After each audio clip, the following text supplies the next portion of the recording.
I'm Heather Sims, a real estate broker in the Dallas area, and today I'd like to talk to you about some things that you might want to repair or update or address in your home if you're thinking about selling. This is one of the biggest questions I get asked by potential home sellers. What do I have to do before I put my home on the market? Okay. And honestly, it's a great question because every repair does not give you the same return on investment that you might spend. So I've seen sellers spend tens of thousands of dollars on projects that barely move the needle. And I've seen other sellers spend just a few $100s and completely transform the way buyers felt about their home. The truth is, before you start spending money, it's important to understand why you're making the repair. Some repairs help your home make a better first impression. Others help prevent the transaction from completely falling apart once you're under contract. So today, I want to walk you through 7 repairs that I think are usually very worth investing in before you sell, and 5 that in most cases probably are not. Let's start with the big ones. Number 1, major repairs that could derail your sale. Not every repair is cosmetic. In fact, many are not. If your roof is at the end of its life, if the foundation has significant movement, if there are active plumbing leaks, or there are obvious electrical concerns, those are things I encourage sellers to take very seriously and evaluate before listing. Why? Because even if a buyer absolutely loves your home, these issues often become deal breakers or at least major sticking points during the inspection period. Depending on the type of financing the buyer is using too, some repairs may even be required before the lender will approve the loan and get you closed. I'll give you a recent example of this, okay? I had some first-time home buyers who I showed several homes to, and they got super excited about this one particular house. It was very cute, fully updated, had a great backyard, and had a sunroom, which was super cute. So it really stood out to them because it had some features that they really responded to. As we were leaving, I noticed a crack in the brick on the front facade, and I pointed it out to them, and I said, hey, we just need to check and see if the sellers have had foundation work if you want this house, which I kind of assumed they had because it was a pretty obvious crack. Well, the next morning, they let me know that they did want to make an offer on it. I contact the agent. She lets me know that, in fact, the house does need foundation work. The sellers had an estimate for the work, and they were hoping to just provide that money to buyers as closing costs so that buyers could do the work after closing. I called my buyer and I was like, no, we are not doing this. The last thing I wanted for my first-time home buyers especially was for them to buy a problem. So many things could happen during that foundation work that could increase the issue and cost them more money.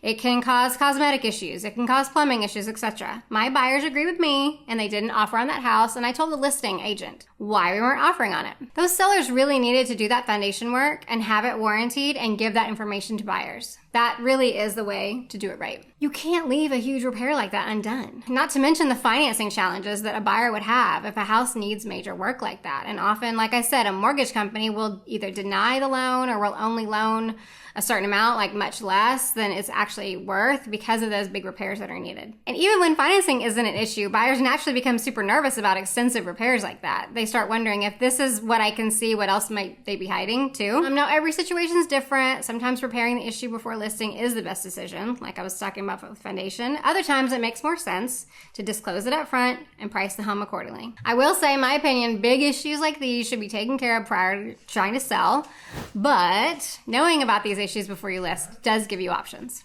Okay, on to number 2.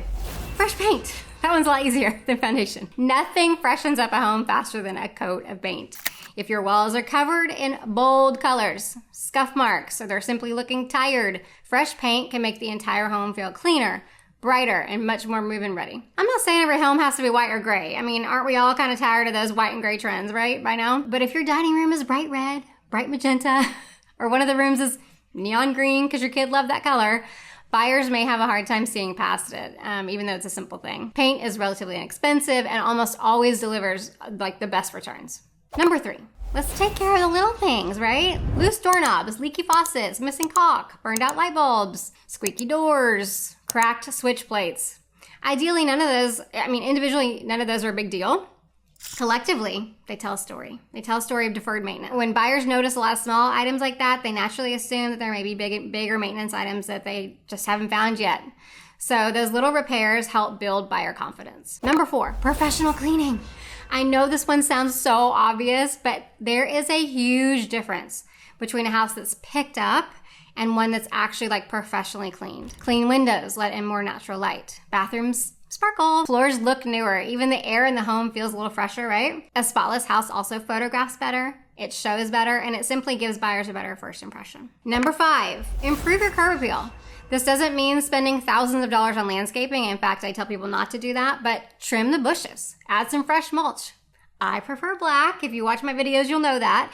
But I get some pushback from some of you plant lovers out there saying it's bad for the plants. But black mulch really does look the best. So replace your dead plants or pull them. Add a few colorful flowers right near your front door. Remember, buyers start forming opinions before they even get out of the car. So those are simple updates you can do. Improve your lighting. Dark homes almost always feel smaller and less inviting. Open all the blinds before showings. Replace burned out bulbs. Use matching light temperatures throughout the house instead of mixing warm and cold bulbs. If you have a few outdated light fixtures in highly visible areas like the dining room or entryway, replacing those can really modernize the home without spending a fortune. I'll give you an example of that. I had some homeowners in Allen, Texas a few years ago who did this before we sold. They did like a whole house lighting change. I sent her pictures of nice fixtures from Amazon. They probably spent $1,000 to $2,000 changing out all their lights.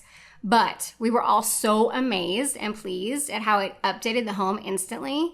It looked so good. And I guarantee you they got like an extra 10 grand on their sale price because of simply switching out their old lights. Okay, and finally, number 7, flooring. If it truly needs it, update it. Flooring can absolutely be worth replacing if it's heavily stained, badly worn, damaged, has pet odors that can't be removed, that kind of thing. I also see sellers replacing perfectly acceptable flooring because they think they have to. Sometimes a professional floor cleaning, refinishing hardwoods, or replacing flooring in just 1 or 2 rooms can make far much more sense than replacing everything. Now let's talk about 5 things I usually tell sellers not to spend money on before listing, okay? First is complete remodels like of the kitchen. Beautiful kitchens absolutely help sell homes, but spending 80 grand on replacing like cabinets and doing all that, it just does not make financial sense. Second is remodeling bathrooms that are fully functional. If everything works, everything's clean, it's in good condition, buyers often don't mind updating finishes over time. Third, replacing every window in the house.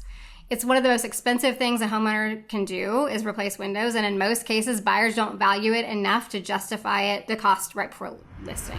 Fourth, luxury upgrades that match your taste. Designer wallpaper, high-end specialty finishes.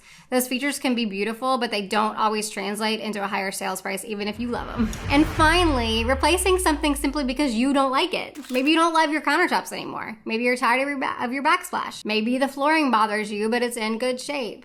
Before spending thousands of dollars, ask yourself whether buyers will actually care or whether the next owner could be planning to choose something different anyway when you could price it accordingly. Okay, those are my tips and tricks for what to address and what not to bother with.